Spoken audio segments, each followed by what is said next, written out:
नमस्कार दोस्तों, मैं गिरिराज अहमद और आप सभी को स्वागत करता हूं आपके अपने YouTube channel GM nursing tutorial में। सो फ्रेंड्स, आज के इस वीडियो में हम कवर करने वाले हैं ह्यूमन एनाटॉमी का super important topic respiratory system, श्वसन तंत्र। सो फ्रेंड्स, बने रहिएगा हमारे साथ, एंजॉयमेंट के साथ करते हैं वीडियो को स्टार्ट। यदि आप हमारे चैनल पर नए आए हैं तो प्लीज़ हमारे चैनल को सब्सक्राइब कर दीजिए, वीडियो को लाइक कर दीजिए और अपने फ्रेंड्सों तक शेयर जरूर कर दीजिए। फ्रेंड्स, करते हैं वीडियो को स्टार्ट।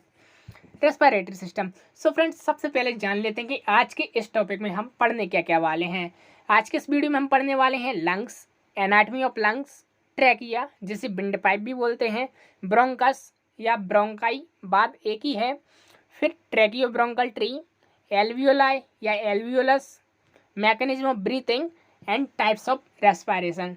फ्रेंड्स, इस टॉपिक में हम इन सभी पॉइंट्स को भी कवर करने वाले हैं, जिसमें से मेन रहने वाला है मैकेनिज्म ऑफ ब्रीथिंग, जो कि इस टॉपिक में भी सुपर इंपॉर्टेंट है, जो कि कई बार पूछा गया है और पूछा जाता है। जो ब्रीथिंग की मैकेनिज्म है उसको हम आज के इस वीडियो में कवर करने वाले हैं, बिल्कुल आसान भाषा में। सो फ्रेंड्स, चलते हैं आगे की ओर। अब फ्रेंड्स, रेस्पिरेटरी सिस्टम यानी श्वसन तंत्र की बात कर रहे हैं और श्वसन को ही ना समझे ऐसा हो ही नहीं सकता। Respiration the act of inhaling and exhaling air in order to exchange oxygen for carbon dioxide। मतलब कि फ्रेंड्स, श्वसन मतलब जब हम श्वास को अंदर लेते हैं एवं श्वास को छोड़ते हैं। जब हम श्वास को अंदर लेते हैं उसे बोलते हैं इनहेलेशन, देन श्वास को हम जब छोड़ते हैं उसे बोलते हैं हम एक्सहेलेशन। सो फ्रेंड्स, क्या है कि जो श्वसन की प्रक्रिया है इसमें हम गैसों का एक्सचेंज करते हैं। जब हम श्वास मतलब रेस्पिरेटरी सिस्टम में रेस्पिरेशन की प्रोसेस में श्वास को लेते हैं, जब इनटेक करते हैं तो हम ऑक्सीजन को ग्रहण करते हैं और जब हम श्वास को छोड़ते हैं तो कार्बन डाइऑक्साइड को रिलीज करते हैं। सो फ्रेंड्स, ये था respiration. Normal rate of respiration 16 to 20 breath per minute respiration rate होता है। अब फ्रेंड्स, लंग्स के बारे में थोड़ा बहुत जान लेते हैं। लंग्स जो कि हमारे रेस्पिरेटरी सिस्टम के मेन ऑर्गन माने गए हैं। One of a pair of organs in the chest that supplies the body with oxygen and removes carbon dioxide from the body. जो लंग्स होते हैं ये पेयर मतलब जोड़ों में पाए जाते हैं। मतलब जोड़ों में ये लंग्स हमारे पाए जाते हैं और ये एकमात्र ऐसे ऑर्गन होते हैं हमारे रेस्पिरेटरी सिस्टम के, वरना सभी से संयोजी मतलब कह सकते हैं कि सहायक अंग हैं। और सभी जो लंग्स हैं, लंग्स की जो संरचना है, इसके आंतरिक जो पार्ट हैं, इन्हीं के अंतर्गत हमारी श्वसन की प्रक्रिया होती है। इसी में हमारी ऑक्सीजन और कार्बन डाइऑक्साइड का एक्सचेंज होता है। फ्रेंड्स, अब क्या होता है कि जब भी हम श्वास लेते हैं मतलब ऑक्सीजन को इनटेक करते हैं, तो जब हम ऑक्सीजन को इनटेक करते हैं वो हमारे लंग्स में आ जाती है। अब जैसे ही लंग्स में आती है उसे बॉडी में कैसे सप्लाई करना है तो वो हमारे लंग्स का ही काम है। और फ्रेंड्स, जो हमारे लंग्स होते हैं वो स्पॉन्जी होते हैं, मतलब फुसफुसिए होते हैं फ्रेंड्स। और इनमें क्या क्या और पाया जाता है इसकी एनाटॉमी भी हम आगे पढ़ने वाले हैं। सो फ्रेंड्स, अब पढ़ते हैं लंग्स की anatomy. The anatomy of lungs. The lungs are the major organ. जी हाँ फ्रेंड्स, जैसा कि मैंने आपको पहले ही बता दिया है कि रेस्पिरेटरी सिस्टम का सबसे मेजर ऑर्गन लंग्स है of respiratory system and are divided into section और लोब्स। जो लंग्स होते हैं उन्हें सेक्शन और लोब्स में डिवाइडेड भी किया गया है। The right lungs has 3 lobes and is slightly larger than the left lung. जो फ्रेंड्स राइट लंग होता है ना, वो लेफ्ट लंग की तुलना में थोड़ा बड़ा होता है, क्योंकि जो राइट लंग होता है इसके 3 लोब्स होते हैं। देन जो लेफ्ट लंग होता है उसके पास केवल 2 लोब्स होते हैं। और फ्रेंड्स, ये एनाटॉमी है, मतलब कि इसकी संरचना की हम यहाँ पर बात कर रहे हैं कि जो लंग्स है इसकी संरचना में मतलब कि जो राइट साइड का जो लंग है वो आकार में बड़ा है, वो जो लेफ्ट साइड का लंग है वो आकार में थोड़ा छोटा होता है, जिसमें 2 लोब पाए जाते हैं। जो राइट साइड का लंग है उसमें 3 लोग पाए जाते हैं। तो फ्रेंड्स, आई होप आपको यहाँ तक जो भी एक्सप्लेनेशन दी है उसमें से समझ में आया होगा। आपको एनाटॉमी ऑफ लंग्स व लंग्स एंड रेस्पिरेशन की थोड़ी बहुत जो भी है वो समझ में आया होगा। फ्रेंड्स, आगे बढ़ते हैं। अब बात करते हैं ट्रैकिया, जिसे हम विंड पाइप के नाम से भी जानते हैं। फ्रेंड्स, आपको बता दूं, जो ट्रैकिया है वो ऐसा पासेज मतलब ऐसा रास्ता है जिसके थ्रू हमारी जो एयर हम इनहेल कर रहे हैं वो अंदर लंग्स के अंदर जाती है, इसी के द्वारा जाती है। और जब हम एक्सेल करते हैं फ्रेंड्स मतलब श्वास को छोड़ते हैं तो वो भी इसी के द्वारा आती है। मतलब हम कह सकते हैं ये रास्ता है। तो अब पढ़ते हैं कि ट्रेकिया है क्या। ट्रेकिया और windpipe is a flexible and cylindrical tube. Flexi मतलब लचीली एंड सिलेंड्रिकल मतलब बेलनाकार ट्यूब होती है, जिसका डायमीटर होता है फ्रेंड्स 2.5 सेंटीमीटर एंड इसकी लेंथ होती है 12.5 centimetre. The trachea wings just under the larynx and runs down behind the breastbone, जैसे स्टेर्नम भी बोलते हैं। The trachea then divided into two smaller tubes called bronchi. जो ट्रेकिया से दो ट्यूब निकली हैं उन्हें एक साथ की यदि हम बात करें, उन्हें एक साथ बोलें तो उन्हें ब्रोंकाई बोलते हैं। और यदि हम जो दो ट्यूब डिवाइडेड हुई हैं उनमें से किसी एक ट्यूब की बात करें तो उसे बोलते हैं हम ब्रोंकस। सो फ्रेंड्स, जो ट्रेकिया है, ट्रेकिया एक पाइप है जिसका हम 2.5 सेंटीमीटर व्यास बता रहे हैं, 12.5 सेंटीमीटर इसकी लेंथ बता रहे हैं। और फ्रेंड्स, ये जो स्टार्टिंग पॉइंट है वो वॉइस बॉक्स लैरिंग्स इसका स्टार्टिंग पॉइंट है, और जिसका जो लोअर पॉइंट है मतलब लास्ट पॉइंट है, एंड पॉइंट है, वहाँ पर यह जाकर 2 पार्ट्स में डिवाइड हो जाता है जिसे हम ब्रोंकाई बोलते हैं, और उसके एक पार्ट को बोलते हैं फ्रेंड्स ब्रोंकस।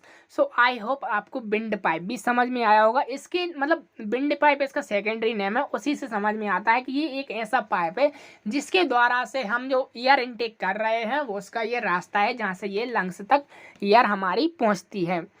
अब बात करते हैं फ्रेंड्स ब्रोंकस, जो कि हमारा जो ट्रेकिया था वो डिवाइडेड हुआ है ब्रोंकस में। तो अब ये क्या है? अब ब्रोंकस इज अ पासेज और एयरवे। जैसा कि फ्रेंड्स हम जो ट्रेकिया की बात कर रहे थे वो भी एक पासेज था, वो लार्ज पासेज था। अब ये वहाँ से डिवाइडेड होकर छोटे रास्तों में कन्वर्ट हो गया है। जो ब्रोंकस है वो एक एयरवे है, रास्ता है in the respiratory system. Respiratory system का एक रास्ता है that conducts air into the lungs the right and left bronchus. अब फ्रेंड्स क्या है कि जो ट्रेकिया था हमारा, जो हमने रिसेंटली पढ़ा है, जो ट्रेकिया था उसमें एक साथ जो एयर आ रही थी। तो फ्रेंड्स क्या है कि अब जो ब्रोंकस हैं वही तो डिवाइडेड कर रहे थे एयर को। अब जो ट्रेकिया से जो एयर आ रही है तो ब्रोंकस द्वारा ही वो एयर डिवाइडेड होगी दोनों लंग्स में। So friends, the right and left bronchus are divided by trachea. जैसा कि हम बता रहे हैं कि ट्रेकिया जो कि हमारा पासेज था, एयरवे था, उससे ही डिवाइडेड हुआ है। और bronchus are slightly different right and shorter. जी फ्रेंड्स, यहाँ पर इसका ये मतलब है कि जो दोनों ब्रोंकस हैं वो सेम साइज में नहीं हैं, मतलब कि थोड़ा सामान्यता डिफरेंट पाया जाता है राइट में, मतलब थोड़ा। अब जैसा कि फ्रेंड्स आप चित्र में ही देख सकते हैं कि जो हमारा राइट साइड का ब्रोंकस है एंड लेफ्ट साइड का ब्रोंकस है उसमें बहुत अंतर है, क्योंकि राइट साइड का हमारा बड़ा था लंग्स, जो कि हम लंग्स की डेफिनेशन में ही पढ़ के आए हैं कि राइट साइड का लंग बड़ा था एंड लेफ्ट साइड का लंग छोटा है। तो उसी के अकॉर्डिंग फ्रेंड्स इनका ब्रोंकस भी साइज में डिफरेंस आएगा। फ्रेंड इसी के साथ क्या है कि यहाँ पर आपको एक चीज़ और दिख रही होगी, एक कर्व दिख रहा होगा फ्रेंड्स। यहाँ पर फ्रेंड्स आपको एक कर्व दिख रहा होगा। इस कर्व की जगह पर हमारा स्टेर्नम के पीछे राइट साइड लेफ्ट साइड में, सॉरी फ्रेंड्स, लेफ्ट साइड में हार्ट लोकेटेड होता है, जिसके कारण हमारे लेफ्ट लंग में एक कर्व पाया जाता है, जिसके कारण भी हमारे जो स्टेर्नम है इसका साइज थोड़ा छोटा होता है। फ्रेंड्स आई होप आपको ब्रोंकस भी कई हद तक समझ में आया होगा। यदि आपको कोई भी डाउट रहता है तो प्लीज़ हमारे कमेंट सेक्शन में जाकर ज़रूर पूछें। अब बात करते हैं friends ट्रैकियो bronchial tree. ट्रैकियो bronchial tree friends की जो हमने अभी ट्रैकिया पढ़ा एंड ब्रोंकस पढ़े, तो फ्रेंड्स वही है कि अभी हमने इन्हें अलग अलग पढ़े हैं कि जो ट्रैकिया था वो हमारे लैरिंग्स वॉइस बॉक्स से स्टार्ट हो रहा था और ब्रोंकस तक जा रहा था। ब्रोंकस यहाँ से अलग अलग ट्यूब हैं और ये भी अब आगे चल के छोटी छोटी ब्रांचेस में डिवाइडेड हो गई हैं और लंग्स के अंदर जब पहुँच गई हैं तो पूरे लंग्स में ये ब्रांचेस फैली हुई हैं। उसी को हम ट्रैकियो ब्रोंकल ट्री के नाम से जानते हैं। The trachea, bronchi and bronchioles. Bronchioles friends वो ब्रांचेस हैं, बिल्कुल वो छोटी छोटी ब्रांचेस हैं जो आपको दिख रही होंगी इस डायग्राम में कि trachea, bronchi and bronchioles form the ट्रैकियो bronchial tree. ये तीनों चीज़ें जब एक साथ होती हैं तो इसे हम बोलते हैं ट्रैकियो ब्रोंकल ट्री।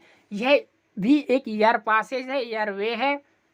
फ्रेंड्स क्या होता है कि a system of airway that allow passes of air into the lungs, कि यही वो सिस्टम है जिसके माध्यम से एयर हमारे लंग्सों तक पहुंच रही है। वेयर गैस एक्सचेंज आकर, जहाँ पर गैसों का एक्सचेंज भी होता है। These airway are located in the neck and thorax. अब थोरैक्स और नेक की बात यहाँ पर आ रही है फ्रेंड्स की वो क्यों आ रही है कि हम यहाँ पर ट्रैकिया की भी बात कर रहे हैं, ब्रोंकस की भी बात कर रहे हैं एंड ब्रोंकियोल्स की बात कर रहे हैं कि फ्रेंड्स ये पूरा सिस्टम आ गया। यहाँ पर जो पाइपों का पूरा सिस्टम है वो यहाँ पर आ चुका है कि यदि हम ट्रैकिया की बात करें तो फ्रेंड्स वो नेक लोकेटेड से स्टार्ट हो जाती है वॉइस बॉक्स से, इसलिए यहाँ पर नेक की बात आ गई। और हमारे जो लंग्स हैं वो थोरेसिक कैविटी में पाए जाते हैं, इसलिए यहाँ पर थोरेसिक बोला गया है कि the airway are located in the neck and thorax.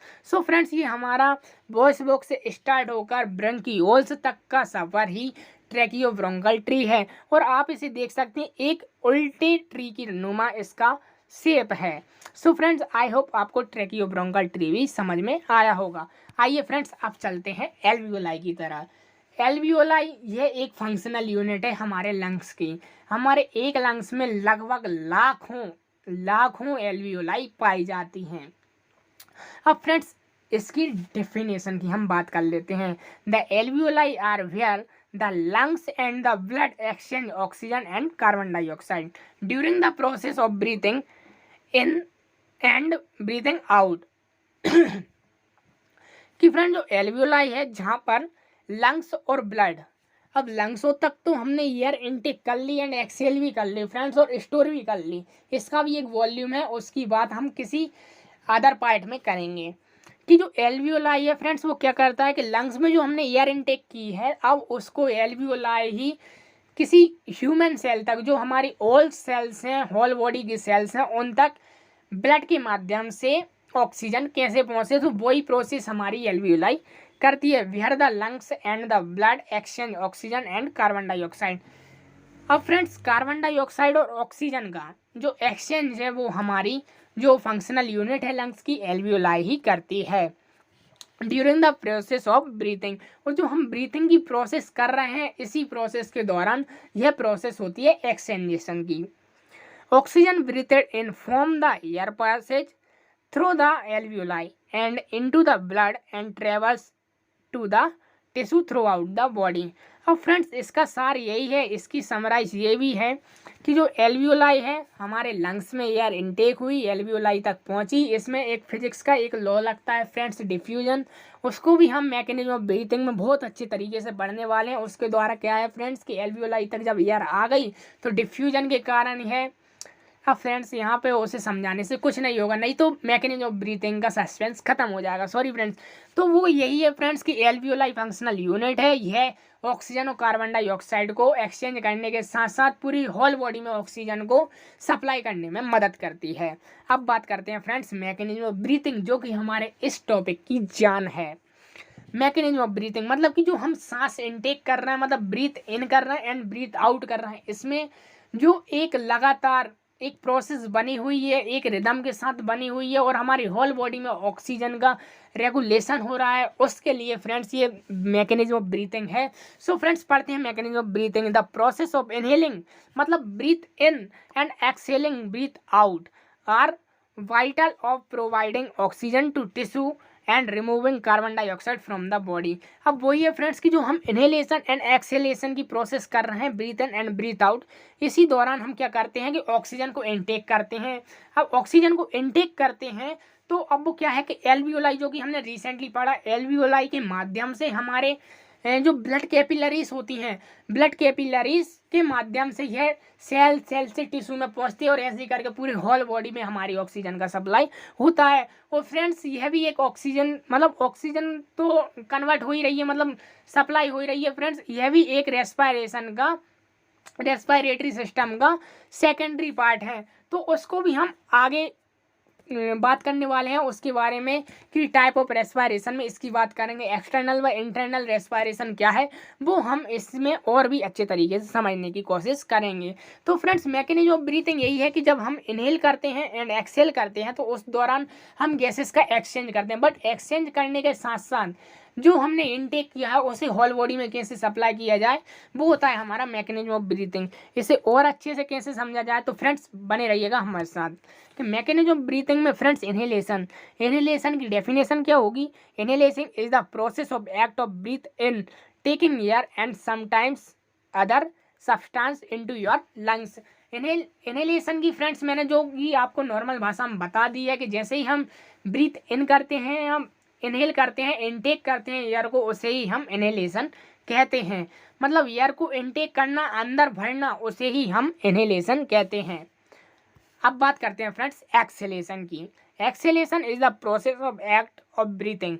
यह भी एक ब्रीथिंग की एक प्रक्रिया है जिसमें हम एक्सहेल करते हैं, एक्सपायरेशन करते हैं। किसका फ्रेंड्स? एयर का। जो हमारी लंग्स में एयर गई थी, कन्वर्ट होकर कार्बन डाइऑक्साइड में उसका चेंजेशन हुआ, अब वो उसी पासेज द्वारा बाहर भी तो निकलेगी फ्रेंड्स, उसी को बोलते हैं हम एक्सहेलेशन। यही हमारी एयर को इनटेक एंड रिलीज करने की process he inhalation and exhalation कहलाती है। फ्रेंड्स डेफिनेशन आपकी स्क्रीन पर है, आप इसे चाहें तो नोट भी कर सकते हैं, बहुत सिंपल डेफिनेशन है।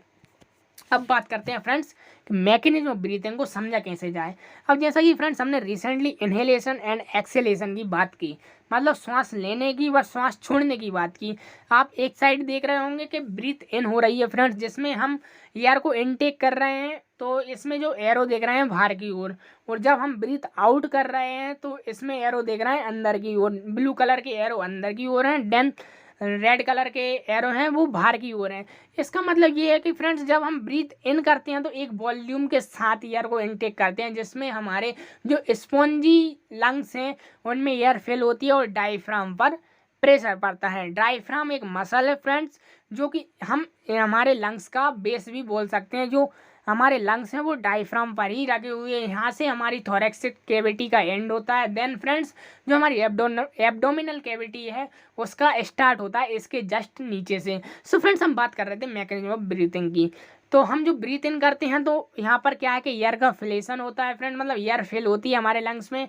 दे और फ्रेंड जो ब्रीथ आउट करते हैं तो यहाँ पर क्या होता है, एयर का मतलब एक्सेलेशन होता है फ्रेंड्स। एक्सेलेशन का मतलब ये है कि ब्रीथ आउट होती है फ्रेंड्स। तो यहाँ पर क्या है कि लंग्स रिलीज हो जाते हैं, मतलब कुछ समय के लिए लंग्स खाली खाली हो जाता है। एक प्रॉपर अमाउंट एयर का बना रहता है लंग्स में, बट जब हम इनटेक करते हैं तो उसका वॉल्यूम बढ़ जाता है और जब एक्सेल करते हैं तो उसका वॉल्यूम कम हो जाता है। तो वो इस डायग्राम के द्वारा समझाया गया है कि मैकेनिज्म ऑफ ब्रीथिंग की जो बेस है वो इनहेलेशन व एक्सेलेशन है। अब इसे हम कैसे समझें कि जो हमारे हमने इनहेल किया है, जो ऑक्सीजन हमारे लंग्स तक पहुंच गई है, अब वो सेल तक कैसे पहुंचे। तो आइए फ्रेंड्स जानते हैं इसे और भी अच्छे तरीके से। वाई डिफ्यूजन को अब हम समझ लेते हैं फ्रेंड्स की। जो डिफ्यूजन का लॉ क्या कहता है फ्रेंड्स कि जो मॉलिक्यूल्स होते हैं वो हाई डिफ्यूजन से लो डिफ्यूजन की ओर मूवमेंट करते हैं। मतलब कि कोई भी व्यक्ति हो, आप फ्रेंड्स इसे नॉर्मली जान लें कि भीड़ भाड़ वाले क्षेत्र में आप रहना पसंद नहीं करते। आप वहाँ जाने की कोशिश करेंगे जहाँ खुली हवा हो, मतलब थोड़ा वातावरण स्वच्छ हो, मतलब थोड़ी खोला माहौल खुला हो, वहाँ आप जाना पसंद करेंगे। भीड़ भाड़ वाली या हम कह सकते हैं बिल्कुल घनी सघन जगह में जाने की कोशिश नहीं करेंगे। ये हम पर भी अप्लाई होता है। बट फ्रेंड्स हम यहाँ पर डिफ्यूजन को प्रैक्टिकली बात करें तो यहाँ पर हम फ्रेंड्स ऐसे बात कर सकते हैं कि जो पहला बीकर है, फर्स्ट बीकर है, इसमें आपको वाइट कलर का डॉट दिख रहा होगा। यहाँ पर इन्होंने इंक को ऐड किया है, इंक के मॉलिक्यूल को ऐड किए हैं। अब जो इंक के मॉलिक्यूल हैं वो हाई कंसंट्रेशन के साथ यहाँ पर ऐड किए हुए क्या है फ्रेंड्स कि वो जब इंक का ड्रॉप ऐड हुआ है तो वो हाई कंसंट्रेशन के साथ ही है, और जो होल बीकर का वाटर है उसमें लो कंसंट्रेशन के मॉलिक्यूल हैं। अब आप फ्रेंड्स सेकंड डायग्राम देखें तो उसमें धीरे धीरे जो हमारा इंक है वो डिफ्यूजन के कारण अपने मॉलिक्यूल्स को आगे बढ़ाता है, पूरे बीकर में फैलाने की कोशिश करता है। और देन आप थर्ड पार्ट में देखेंगे कि जो इंक थी वो पूरे बीकर में फैल चुकी है, और ये फ्रेंड्स सब डिफ्यूजन के कारण हुआ है, जिसे हिंदी में परासरण बोलते हैं। अब फ्रेंड्स हम मैकेनिज्म ऑफ ब्रीथिंग की बात कर रहे थे, डिफ्यूजन को कहाँ से, तो फ्रेंड्स डिफ्यूजन इसमें मेन है कि जो हम इनहेल किया है, हमने इनहेल करके ऑक्सीजन को इनटेक किया है, वो एल्वियोलाई तक पहुंच गया। तो अब फ्रेंड्स क्या है कि एल्वियोलाई तक जैसे ही वो ऑक्सीजन पहुंच गई तो एक लार्ज क्वांटिटी में एल्वियोलाई तक वो पहुंची है। अब एल्वियोलाई के अंदर जो ऑक्सीजन है फ्रेंड्स, एल्वियोलाई के अंदर जो ऑक्सीजन है वो हाई कंसंट्रेशन के साथ है, मतलब हाई कंसंट्रेशन है उस ऑक्सीजन की। और जो एल्वियोलाई की मेम्ब्रेन है वो बिल्कुल पतली है, थिन मेम्ब्रेन है, उसमें स्पोर्स पाए जाते हैं, जिसके कारण जो ऑक्सीजन है वो पारगम्य तरीके से डिफ्यूजन की प्रोसेस उस मेम्ब्रेन से कर लेती है। तो जो एल्वियोलाई है उससे वो ऑक्सीजन पार करते हुए, उस मेम्ब्रेन को पार करते हुए उस एल्वियोलाई के बाहर आ जाएगी ब्लड कैपिलरीज में। उस मतलब जो हमारी ब्लड के, अब बात करते हैं फ्रेंड्स ब्लड कैपिलरीज की। जो ब्लड कैपिलरीज होती हैं फ्रेंड्स, उनकी मेम्ब्रेन भी बहुत थिन होती है, और वहीं फ्रेंड्स हमारी जो एल्वियोलाई होती है, एल्वियोलाई की मेम्ब्रेन होती है वो भी बहुत थिन होती है। दोनों की मेम्ब्रेन थिन होने के कारण क्या है फ्रेंड्स कि हाई कंसंट्रेशन के कारण इनके जो मॉलिक्यूल्स हैं वो लो कंसंट्रेशन की ओर बढ़ते हैं, और इनमें पाए जाते हैं स्पोर्स, बिल्कुल बारीक छिद्र, जिनके कारण ये मॉलिक्यूल्स गमन करते हैं, मतलब कि बाहर मूवमेंट करते हैं, लो कंसंट्रेशन की ओर जाते हैं। जिससे फ्रेंड्स क्या है कि जो ब्लड कैपिलरीज मतलब कि एल्वियोलाई से ब्लड कैपिलरीज तक जो ऑक्सीजन थी वो आ जाती है, और ब्लड कैपिलरीज के सहायता से सेल तक, और सेल की सहायता से पूरे टिश्यू तक ये हमारी ऑक्सीजन ट्रांसफ़र हो जाती है। बट फ्रेंड्स ये बात यहीं कन्वर्ट नहीं होती, मतलब यहीं ख़त्म नहीं होती। अब बात करते हैं फ्रेंड्स की जो कार्बन डाइऑक्साइड भी तो यहाँ पर बन रही है। कार्बन डाइऑक्साइड जो हमारी बॉडी में बन रही है, सेल के पास जो कार्बन डाइऑक्साइड मतलब थी, अब जो जैसे ऑक्सीजन आ रही है उसी रास्ते से कार्बन डाइऑक्साइड भी उसी पासेज में जाएगी, और उसी रास्ते द्वारा एक्सेल हो जाएगी। तो फ्रेंड्स ये था इनहेल व एक्सेल की प्रोसेस एंड होल बॉडी में ऑक्सीजन को कवर करने का प्रोसेस। तो इसी को बोलते हैं फ्रेंड्स मैकेनिज्म ऑफ ब्रीथिंग। जो आप ब्रीथ इन कर रहे हैं एंड ब्रीथ आउट कर रहे हैं, उसके द्वारा जो ऑक्सीजन होल बॉडी में कैसे कैसे रेगुलेट हो रही है, उसी को कहते हैं friends mechanism of breathing. I hope आपको थोड़ा बहुत मैकेनिज्म ऑफ ब्रीथिंग समझ में आया होगा, क्योंकि फ्रेंड्स ये एक प्रेजेंटेशन वर्क है, और फ्रेंड्स प्रेजेंटेशन वर्क में हम केवल एक्सप्लेनेशन ही दे सकते हैं। फ्रेंड्स आप यहाँ पर एक एल्वियोलाई का डायग्राम देख रहे होंगे। एल्वियोलाई फ्रेंड्स इसमें क्या है कि इसमें जो ब्लू कलर की हैं वो भी कैपिलरीज हैं, एंड रेड हैं वो भी कैपिलरीज हैं। बट फ्रेंड्स क्या है कि जो ब्लू कैपिलरीज हैं वो वेन्स हैं, एंड रेड कैपिलरीज हैं वो आर्टरी हैं। अब कैपिलरीज मतलब ये इतनी पतली नलिकाएं हैं ब्लड की, इतनी पतली नलिकाएं हैं फ्रेंड्स, और उतनी ही पतली इनकी मेम्ब्रेन है, इसके कारण इनकी डिफ्यूजन प्रोसेस आसानी से हो जाती है। सो फ्रेंड्स आई होप आपको मैकेनिज्म ऑफ ब्रीथिंग थोड़ा बहुत समझ में आया होगा। अगली वीडियो में और भी अच्छी प्रिपरेशन के साथ और भी अच्छा प्रेजेंटेशन पेश करेंगे। आई होप आपको वीडियो पसंद आ रहा होगा। बढ़ते हैं आगे। So friends mechanism of breathing में आप एक डायग्राम भी देख रहे होंगे हमारी स्क्रीन पर। इसमें फ्रेंड्स हम यही समझाने वाले हैं कि जो हमने एयर इनटेक की थी वो एल्वियोलर कैविटी में आ जाती है। ये एल्वियोलाई का एनाटॉमिकल डायग्राम है, वो एयर इनटेक हो गई एल्वियोलर कैविटी में, और जिसमें इसके कुछ और पार्ट भी हैं, जो ब्लड कैपिलरीज हैं, रेड ब्लड सेल्स हैं, बेसमेंट सब्सटेंस है, एल्वियोलर वॉल है, वन सेल। इसमें केवल एक सेल मेम्ब्रेन पाई जाती है फ्रेंड्स, एक एक सेल जुड़कर ये मेम्ब्रेन पाई जाती है फ्रेंड्स। तो फ्रेंड्स ये इतनी थिन मेम्ब्रेन होता है, सॉरी फ्रेंड्स ये इतनी थिक मेम्ब्रेन होती है कि इसमें से डिफ्यूजन बहुत आसानी से हो जाता है। जो भी हमारी सेल मतलब अपघटन कर रही हैं, सेल जो भी अपना काम कर रही हैं, डाइजेशन कर रही हैं अपने फूड्स का, उसमें फ्रेंड्स कार्बन डाइऑक्साइड बनाती हैं। वो जो कार्बन डाइऑक्साइड है वो डिफ्यूजन के कारण इसी पासेज में के थ्रू वो एक्सेल हो जाता है, एंड ऑक्सीजन तो वो फ्रेंड्स इनटेक हम ब्रीथ इन मतलब समझ ही रहे हैं। सो फ्रेंड्स आई होप आपको मैकेनिज्म ऑफ ब्रीथिंग थोड़ा बहुत समझ में आया होगा। अब बात करते हैं friends types of respiration, external respiration and internal respiration. Respiration भी टू टाइप्स का होता है। एक्सटर्नल रेस्पिरेशन जो कि इन्वायरमेंट और एल्वियोलाई के बीच होता है, जब भी हम इनहेल व एक्सेल करते हैं इसे बोलते हैं फ्रेंड्स हम एक्सटर्नल रेस्पिरेशन। कि जो हमारे बाहरी सराउंडिंग से जो एयर है उसे हम जब इनटेक करते हैं तो वो हमारे लंग्स की एल्वियोलाई तक पहुंचती है, इस रेस्पिरेशन को बोलते हैं एक्सटर्नल रेस्पिरेशन, जो कि फ्रेंड्स क्या होती है इनहेलिंग व एक्सेलेशन के द्वारा होती है। बट इंटरनल रेस्पिरेशन क्या है फ्रेंड्स कि internal respiration alveoli to cell and tissue by diffusion process. क्या है फ्रेंड्स की जो एल्वियोलाई है, एल्वियोलाई से सेल तक ऑक्सीजन पहुंची, एंड सेल से टिश्यू, टिश्यू से होल बॉडी तक जो ऑक्सीजन का ट्रांसफर हो रहा है उसी को बोलते हैं इंटरनल रेस्पिरेशन। की है दो चरण में रेस्पिरेशन हो रहा है, इसी को हम टाइप के रूप में जानते हैं इंटरनल व एक्सटर्नल। एक्सटर्नल हम सामान्यतः इनहेलेशन व एक्सेलेशन करते हैं, और जो इंटरनल रेस्पिरेशन होता है फ्रेंड्स इसमें हम इनहेल व एक्सेल नहीं करते, इसमें केवल डिफ्यूजन प्रोसेस होती है, और इसके कारण होल बॉडी में ऑक्सीजन का ट्रांसफ़र होता है व कार्बन डाइऑक्साइड का एक्सेल व रिलीज होता है फ्रेंड्स, रिलीज होता है। सो आई होप आज की इस वीडियो आपको अच्छी लगी होगी और भी अच्छे कंटेंट्स के साथ हम आपके सामने आएंगे फ्रेंड्स। तो प्लीज़ हमारे चैनल को सब्सक्राइब कर लीजिए, वीडियो को लाइक कर दीजिए और अपने फ्रेंड्सों तक शेयर करना ना भूलें। Thanks for watching friends, like share comment करना ना भूलें।